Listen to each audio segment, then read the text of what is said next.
I remember when this tragic event had unfolded back in 2023, in July of 2023. Now, this may be old news to some, new to others. It really doesn't matter because the lessons, the takeaways from this will never get old.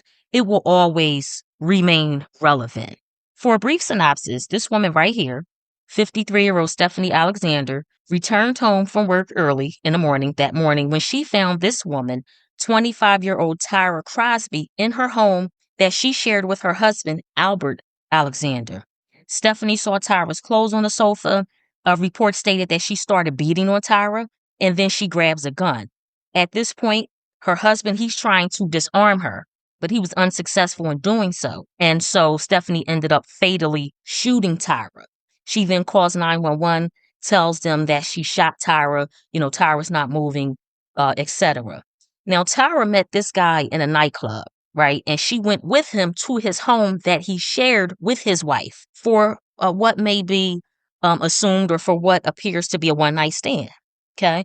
There's no concrete proof. Listen to this. There's no concrete proof that Tyra did or did not know that this guy was married, because Tyra's mother is saying that her daughter did not know he was married.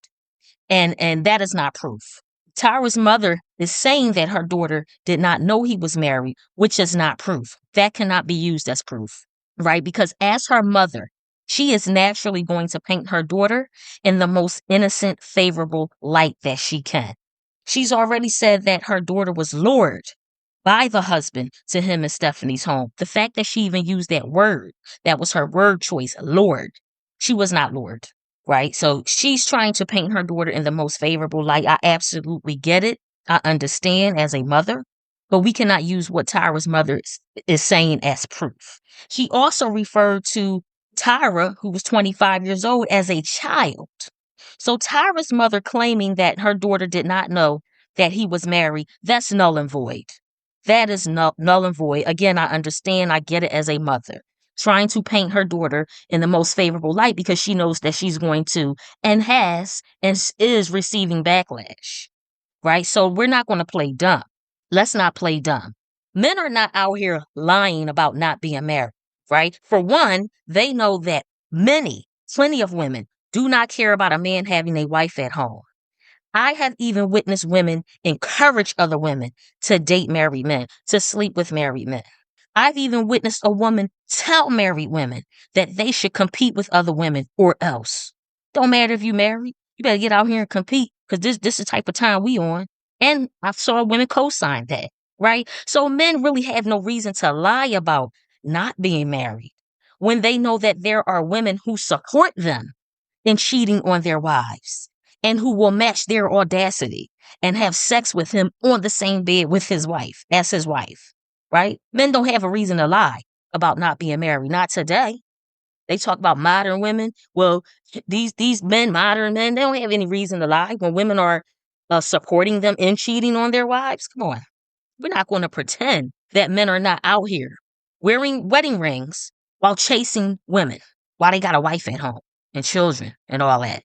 And chasing all women, not just single women. They chase married women too.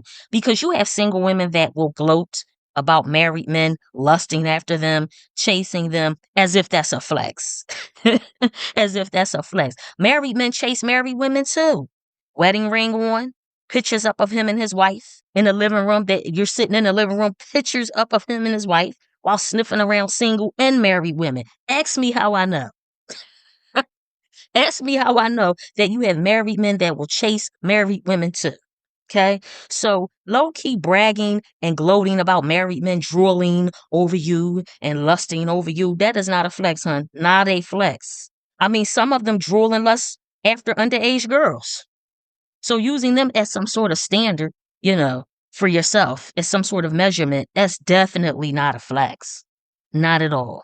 So the married man that Tyra left the club with, he knows that women, and especially younger women like Tyra's age, could care less about people's marriages and commitments and such. And the thing is, they don't have to care. Of course, no one has to care and uphold someone else's relationships. Men, they know this.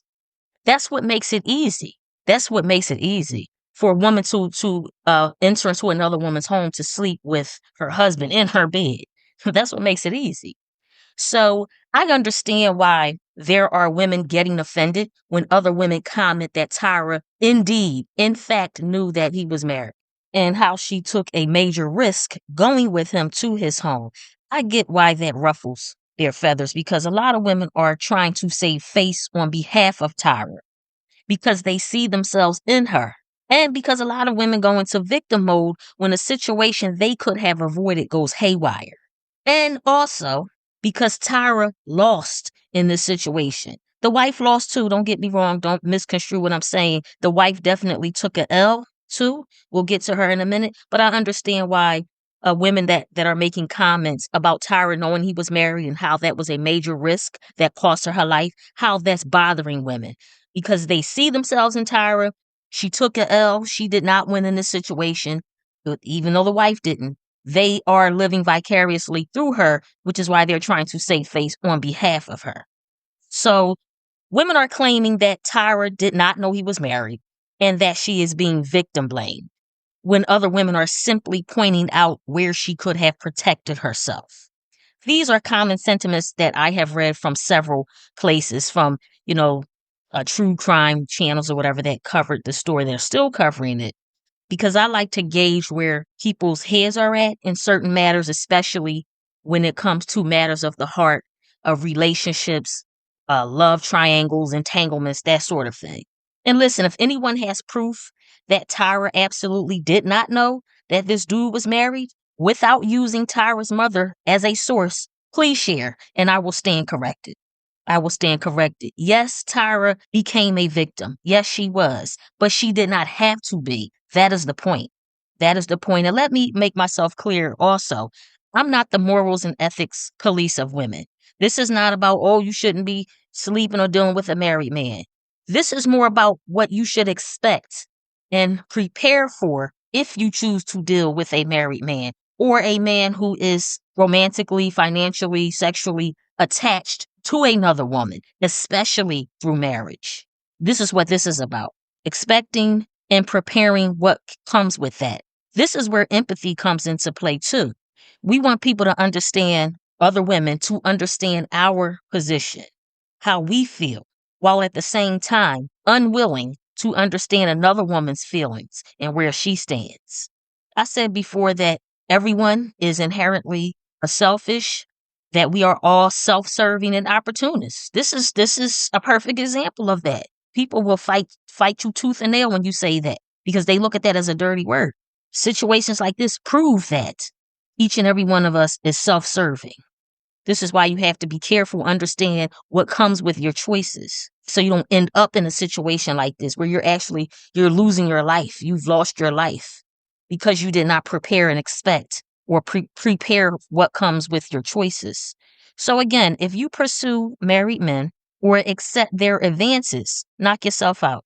Trying to control the actions of other people, trying to shame other people into behaving in ways that you feel are morally acceptable, none of that is ever going to work. Not going to work because we each have free will. Again, we're self-serving, opportunists at the core. And you cannot quell people's innermost thoughts, emotions, and desires, especially when it comes to sex, passion, lust, romance, love, matters of the heart, relationships, all of the above. But this tragic story and how it unfolded, right? Tyra's life being cut short at the tender age of 25 is a perfect example of why self and situational awareness is so important. Again, always speaking on that. Cultivating situational awareness and exercising it can literally save your life. It can spell the difference between life and death. There are so many situations that women have not been able to escape from because they lacked situational awareness or they had it and did not practice it. Now, let's say that we do have definite, solid proof that she did not know she was leaving a nightclub to go home with a married man. Let's just say that we do have proof. Why are we leaving a nightclub with a man that we just met anyway? Married, unmarried, short, tall, black, white, rich, poor, to have a one night stand with him at his house. This is where we want to start asking questions. situational awareness. This is where we begin to exercise that skill. I wonder if this dude is married. I wonder if he's I wonder if he's married. I wonder if when I get there, will there be other men there? Other people, period. Is he going to set me up? Is this dude a serial unaliver? Just asking yourself questions, having an active inner dialogue is a form of self protection. This is exercising situational awareness. Women are always asking, or expressing or lamenting how we're the most unprotected. Black women are the most unprotected women on the planet. Well, the protection, you really want to start with yourself. How can you protect yourself first? Because you really can't rely on anyone to do that for you. Even if you're married, your husband is not going to always be with you every second of the day, every moment of the day. Where can you find ways to protect yourself while you're out and about, knowing that people out here are off and nutty? This is exercising situational awareness, which is or self-protection, which is a form of situational awareness, which comes from that. So, they were at a nightclub together, so I'm sure they were drinking liquor together and whatever else they were consuming. So in that case, of course it would have been wise for Tyra to set some boundaries and put some protective measures in place before she went to the nightclub, since we know that alcohol and other drugs lower your inhibitions. It's too late for that in her case, unfortunately, but I'm still grateful that we're able to use these tragic stories as teaching lessons. We've all made choices and decisions that proved to be mistakes and mishaps, some trivial, some life altering, and some fatal. What can we do to avoid situations that we possibly cannot escape from? That's the question. What can we do? Never mind what he should do or she should. What can you do to avoid situations that you possibly cannot escape from? This young woman left with a man she thought she was just going to have a good time with. I'm not mad at that. Whatever. It is what it is. But she ended up leaving that house in a body bag. Again, this is not so much about whether a woman should date or sleep with, form relationships with a married man. People are going to people. Not going to stop that. Can you handle, again, what may possibly come with whatever choice you make or situation you choose to enter into? Because one thing about people, they love to fuck around and find out, but they hate to find out. They love to fuck around, but hate to find out. Situational awareness, again, is a form of self-protection. Another common sentiment is, why do women always confront the other woman? Why didn't the wife go after the husband? He's the one she should have attacked. Since she was on that type of time, why do wives always have beef with the other woman and not her husband? And I absolutely agree, 1000%. I absolutely agree with that. That's a great question. But here's the uncomfortable and inconvenient truth.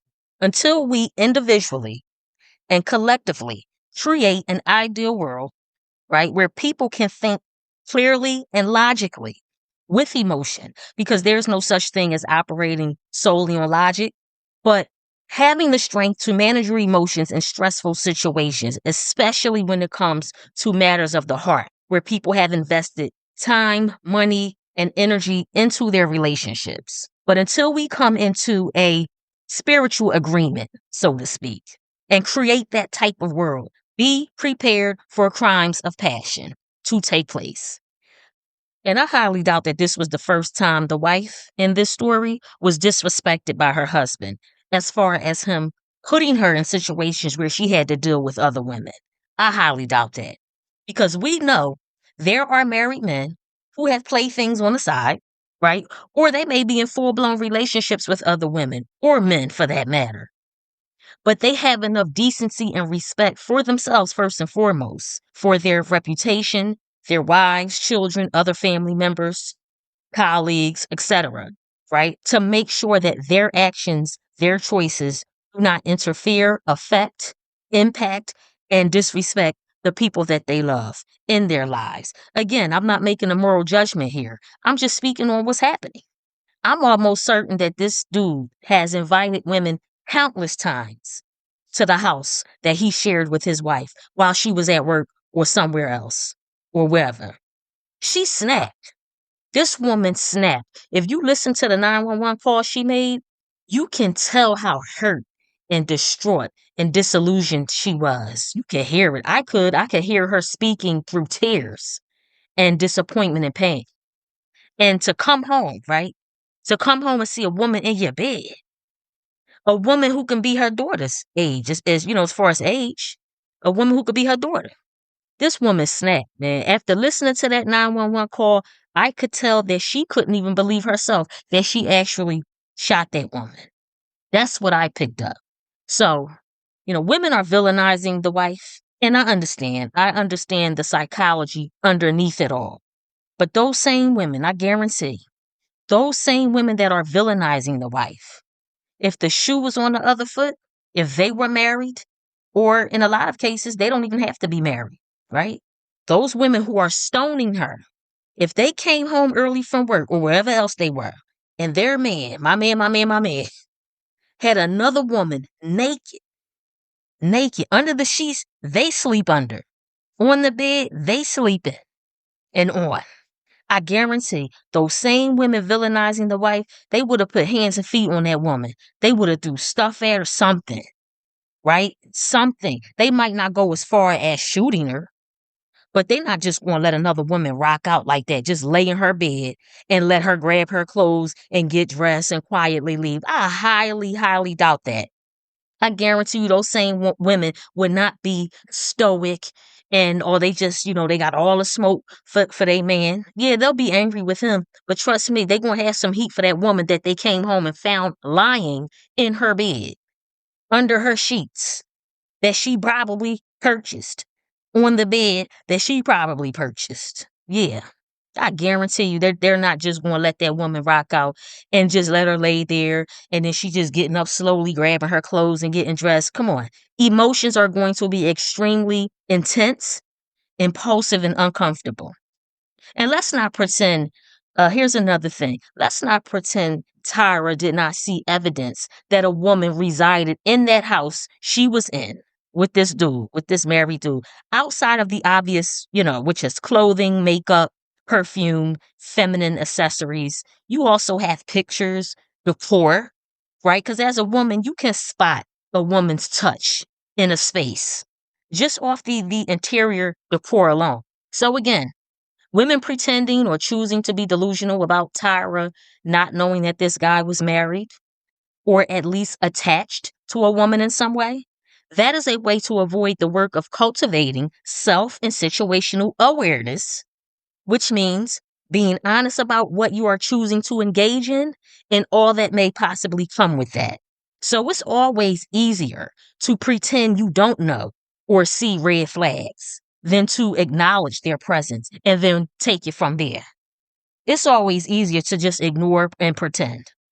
The wife snapped. She lost it. She lost it. She became unhinged, in my opinion, because I'm pretty sure she has tolerated years of disrespect from this man, from her husband, all for the sake of that title, that status symbol of being a wife that some women really, really place a lot of value in and they really hold it dear to their hearts, right?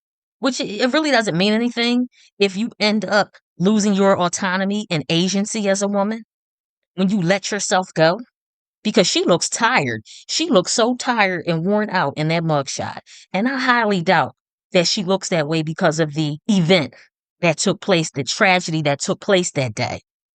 I believe she looks tired and worn out because she made another human being, her husband, the center of her life. And also, from what I've gathered, she came into the relationship/marriage with 5 children already from a previous relationship. Like many women that tend to pour more into everyone else before themselves, which is why there are women who start looking run down when they get married and have children, and slaving at a job they can't stand, just pouring into everyone and everything else, letting themselves go. And what's wild is that while the wife will be locked up because she was sentenced to 5 to 7 years, so she'll probably at least do 5. Right? So while she's in there, locked up, he will continue to live his best life, chasing women, laying up with different women. And the wife, she'll be lucky to get at least 1 or 2 visits from this dude. Because typically, women don't get the same love and support and loyalty from men when they go to prison. Unlike men who, when they go, they are showered with love, affection, loyalty, and attention when they go to prison. And that's not an opinion, that's an actual fact. Studied and documented by social engineers. Look it up. One woman's life cut short, another woman's life is put on hold behind a man, while this man is going to swiftly and unapologetically move on with his life, which will include another woman. Damn. Ooh, the game is cold. Wow. Ooh. Somebody had the nerve to get upset with me or bothered because in another video, I said that men have the audacity and selfishness. They have the level of audacity and selfishness that is unmatched. And a couple people got bothered, men, because I didn't say some men. You know, I was supposed to say, oh no, not all men, some. Get out of here. All of them, even the ones I know and love, all of them have the audacity and selfishness. Let's stop. Let's stop. Just because somebody has audacity and selfishness, that doesn't mean that they're going to be disrespectful to the women they love. But come on, again, we're all self-serving. We're all at our cores. We are opportunists, selfish, and self-serving. All of us.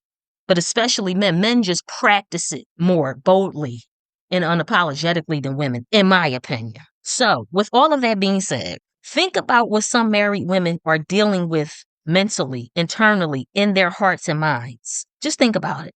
Disrespectful husband, children demanding all of their time and energy and attention, struggling to uphold a perfect, picture perfect, ideal image of happy wife, happy life. Just think about that. They are basically ticking time bombs. It's just a matter of time before some of these women explode because they've been imploding for a long time. Is that what you as a woman who pursues married men and or accepts their advances are willing to possibly encounter? Are you prepared to play with fire and get burnt? I mean, let's be honest here. Let's be realistic. Are you prepared to play with fire and possibly get burnt? Are you prepared to deal with ticking time bombs behind a man? Because that's the reality you are choosing to engage in. We have to be realistic and look at life situations from different angles. Play devil's advocate as a way to cultivate a deeper understanding of not only other people and how they think and move, but yourself. So instead of asking the same question of, oh, why do the wives attack the other woman? Why don't women go after the man? All she got is smoke for her, not for him. At this point, that's an exercise in futility.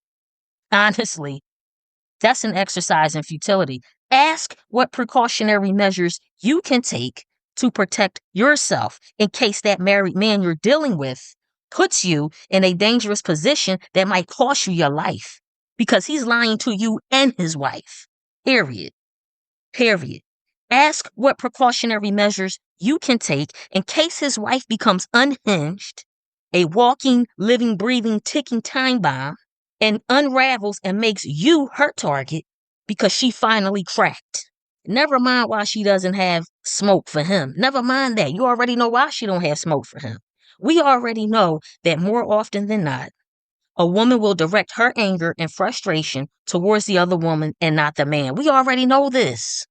Stop playing that. People need to really stop playing dumb. We already know this. There are way too many cases of women harming women over a man. So my thing is, why would any woman put herself in that type of risky predicament in the first place? It's bad enough that just dating a single man, you have to hope and pray he's not a nut. So now you're dealing with a married man. You now have to hope that his wife is not a nut.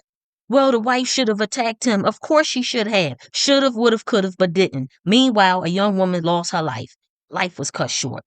Why is there a disconnect there? It's astounding. It's astounding how many women will play Russian roulette with their lives, relying on what you believe another human being should do and how they should act. She shouldn't be coming for me. She should be checking her husband or her man. I don't have to honor and uphold their marriage and commitment. And you're absolutely right. And with that being said, she's still coming for you, ma'am. She's still gunning for you, ma'am. She got all the smoke for you. Now what? Now what? She got all the smoke for you. Now what? Because you can't change people. You cannot force other people to see things your way and expect them to move how you move, especially when it comes to matters of the heart. That's why they call them crimes of passion. When these people nut out because they found out that their husband, wife, significant other is cheating on them. We see it every day. I don't know where the disconnect is with people. You cannot change people. So now what? If you love your daughters, if you love your sisters, your girlfriends, tell the truth. You can play around with a married man all you want. Here's what can possibly come with that. In my opinion, I think it's smarter and wiser to not enter into a relationship with a married man if you know he's married. Again, men are not out here lying about not being married. Okay. But if you just can't help yourself, enter at your own risk. I can't stress enough how important it is to study human behavior and human nature, starting with yourself first. So you can first understand your own motives, your own darkness, right? Which will increase your self awareness, and then understanding other people's psychology, which increases situational awareness. So you don't end up in a situation like Tyra and many other women do. Tell me what y'all think in the comments. Peace.